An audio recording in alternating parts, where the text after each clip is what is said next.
नमस्कार दोस्तों, प्रस्तुत है मुंशी प्रेमचंद्र जी द्वारा लिखी हुई बहुत ही सुंदर कहानी आंसुओं की होली। तो चलिए शुरू करते हैं।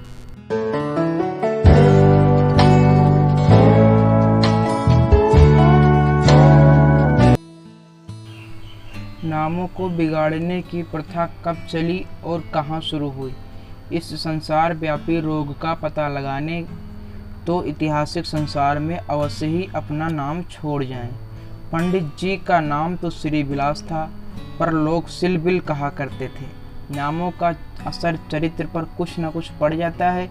बेचारे सिलबिल सचमुच ही सिलबिल थे। दफ्तर जा रहे थे, मगर पाजामा में इजार बंद नीचे लटक रहा था। सिर पर फेल्ट कैंप और सिर पर लंबी चूटी नीचे झांक रही थी। अचकन यूँ बहुत सुंदर है, पर न जाने उन्हें त्योहारों से क्या चिढ़ थी।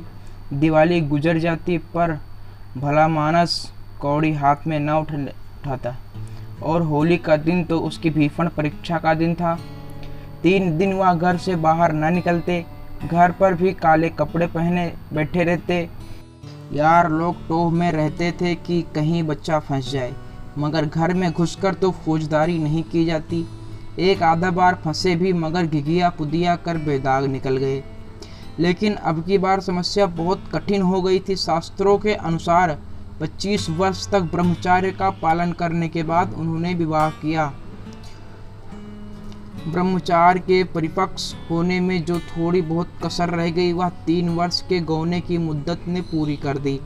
यद्यपि स्त्री से कोई शंका न थी तथा वह औरतों के सिर चढ़ाने के हामी न थे। इस मामले में उन्हें अपना वही पुराना धुराना ढंग पसंद था। बीबी को जब कसकर डांट दिया तो उसकी मजाल है कि रंग हाथ से छुए। विपत्ति यह थी कि ससुराल के लोग भी होली मनाने आने वाले थे। पुरानी मसाल है, बहन अंदर तो भाई सिकंदर। इन सिकंदरों के आक्रमण से बचने का उन्हें कोई उपाय ना सूझता था। मित्र लोग घर में ना जा सकते थे, लेकिन सिकंदरों को कौन रोक सकता था। स्त्री ने आँख फाड़ कर कहा, अरे भैया, क्या सचमुच रंग ना घर लाओगे? ये कैसी होली है बाबा? सिलबिल ने त्योरियां चढ़ाकर कहा, बस मैंने एक बार कह दिया और बात दोहराना मुझे पसंद नहीं है। घर में रंग नहीं आएगा और ना कोई छुएगा। मुझे कपड़ों पर लाल छींटे देखकर मछली आने लगती है। हमारे घर में ऐसे ही होली होती है। स्त्री ने सिर झुकाकर कहा, तो ना लाना रंग संग। मुझे रंग लेकर क्या करना है? जब तुम ही रंग ना छुओगे तो मैं कैसे छू सकती हूँ? सिलबिल ने प्रसन्न होकर कहा, निसंदेह यही साध्वी स्त्री का धर्म है। लेकिन भैया तो आने वाले हैं, वो क्यों मानेंगे? उनके लिए भी मैंने एक उपाय सोच लिया है। उसे सफल बनाना तुम्हारा काम है। मैं बीमार बन जाऊंगा, एक चादर ओढ़कर लेटा रहूंगा। तुम कहना इन्हें बुखार आ गया है, बस चलो, छुट्टी हुई। स्त्री ने आंख नचाकर कहा, ए नौज, कैसी बात मुंह से निकालते हो? बुखार आए मुद्दत के घर, यहाँ आए तो मुंह झुलस दूं निगोड़ेगा। तो फिर उपाय ही क्या है? तुम ऊपर वाली कोठरी में छिप रहना, मैं कह दूंगी उन्होंने जुलाब लिया है। वो बाहर निकलेंगे तो हवा लग जाएगी। पंडित जी खिल उठे, बस बस, यही सबसे अच्छा तरीका है। 1389 होली का दिन था। बाहर हाहाकार मचा हुआ था। पुराने जमाने में अबील और गुलाल के सिवा और कोई रंग ना खेला जाता था। अब नीले, हरे, काले सभी रंगों का मेल हो गया है, और इस संगठन से बचना आदमी के लिए तो संभव नहीं। सिलबिल के दोनों साले मोहल्ले भर के मर्दों, औरतों, बच्चों और बूढ़ों का निशाना बने हुए थे। बाहर के दीवान खाने के पर्स, दीवारें, यहाँ तक की तस्वीरें भी रंग उठी थी। घर में भी यही हाल था। मोहल्ले की नंदे भला कप मारने लगी थी। पारनाला तक रंगीन हो गया था। बड़े साले ने पूछा, क्यों री चंपा, क्या सचमुच इनकी तबीयत अच्छी नहीं है? खाना खाने भी नहीं आए? चंपा ने सिर झुकाकर कहा, हाँ भैया, रात से ही पेट में कुछ दर्द होने लगा। डॉक्टर ने हवा में निकलने से मना कर दिया है। जरा देर बाद छोटे साले ने कहा, क्यों जीजा जी, क्या भाई साहब नीचे नहीं आएंगे? ऐसी भी क्या बीमारी है? कहो तो ऊपर आकर देख आऊं? चंपा ने उसका हाथ पकड़कर कहा, नहीं नहीं, ऊपर मत जाइयो, वह रंग भंग न खेलेंगे, डॉक्टर ने हवा में निकलने से मना कर दिया है। दोनों भाई हाथ मलकर रह गए। सहफा छोटे भाई को एक बात सूझी, जीजा जी के कपड़ों के साथ क्यों ना होली खेली जाए, वह तो बीमार नहीं है। बड़े भाई के मन में यह बात बैठ गई। बहन बेचारी अब क्या करती। सिकंदरों ने कुंजियां उसके हाथ से ले ली और सिलबिल के सारे कपड़े निकाल निकाल कर रंग डाले, रुमाल तक न छोड़ा। जब चंपा ने उन कपड़ों को आंगन की अलगनी पर सूखने को डाल दिया तो ऐसा जान पड़ा मानो किसी रंग रेंज ने विवाह के जोड़े रंगे हो। सिलबिल ऊपर बैठे बैठे यह तमाशा देख रहे थे, पर जबान ना खोलते थे। छाती पर सांप लौट रहा था। सारे कपड़े खराब हो गए थे। दफ्तर जाने को भी कुछ न बचा। इन दुष्टों को मेरे कपड़ों से जाने क्या बैर था।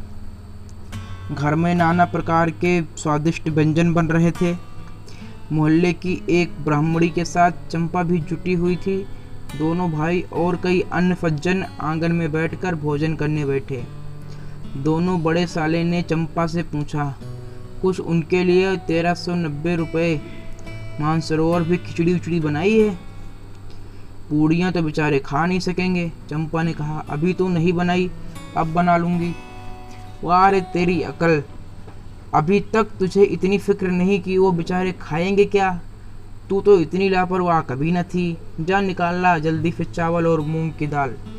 लीजिए, खिचड़ी पकने लगी। उधर मित्रों ने भोजन करना शुरू किया। सिलबिल ऊपर बैठे अपनी किस्मत को रो रहे थे। उन्हें इस सारी विपत्ति का एक ही कारण मालूम होता था, विवाह।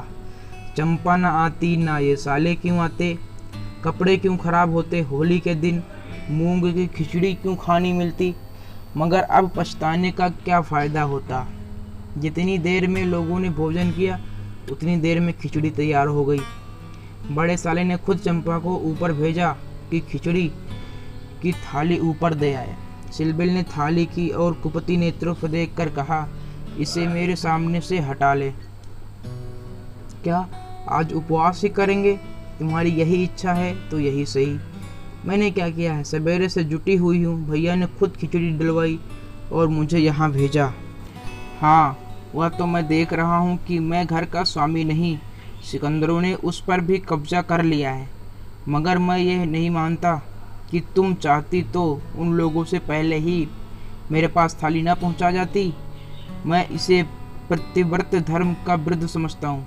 और क्या कहूँ, तुम तो देख रहे थे कि दोनों जाने मेरे सिर पर सवार थे। अच्छी दिल लगी है कि और लोग तो समोसे और खस्ते उड़ाएं और मुझे मूंग की खिचड़ी दी जाए। वाह रे नसीब, तुम इसे 2-4 कौर खा लो, मुझे ज्यों ही अवसर मिलेगा दूसरी थाली लाऊंगी। सारे कपड़े रंगवा डाले। दफ्तर कैसे जाऊंगा, यह दिल लगी मुझे जरा भी नहीं भाती। इसे बदमाशी कहता हूँ। तुमने संदूक की कुंजी क्यों दे दी, क्या मैं इतना पूछ सकता हूँ? जबरदस्ती छीन ली, तुमने सुना नहीं, करती क्या? अच्छा, जो हुआ सो हुआ। ये थाली ले जाओ। धर्म समझना तो दूसरी थाली लाना, नहीं तो आज व्रत ही सही। एकाएक पैरों की आहट पाकर सिलबिल सामने देखा तो दोनों साले आ रहे थे। उन्हें देखते ही बेचारे ने मुंह बना लिया, चादर से शरीर ढक लिया और कराने लगे। बड़े साले ने कहा, कहिए कैसी तबीयत है, थोड़ी सी खिचड़ी खा लीजिए। सिलबिल ने मुंह बनाकर कहा, अभी तो कुछ खाने की इच्छा नहीं है। नहीं, उपवास करना तो हानिकारक है, खिचड़ी खा लीजिए। बेचारे सिलबिल ने मन में इन दोनों शैतानों को खूब कोसा और विष की भांति खिचड़ी कंठ से नीचे उतारी। आज होली के दिन खिचड़ी ही भाग्य में लिखी थी। जब तक सारी खिचड़ी समाप्त न हो गई दोनों वहां डटे रहे, मानो जेल के अधिकारी किसी अनशन व्रतधारी कैदी को भोजन करा रहे हो। बेचारे को ठूस ठूस कर खिचड़ी खानी पड़ी, पकवानों के लिए गुंजाइश ही न रही।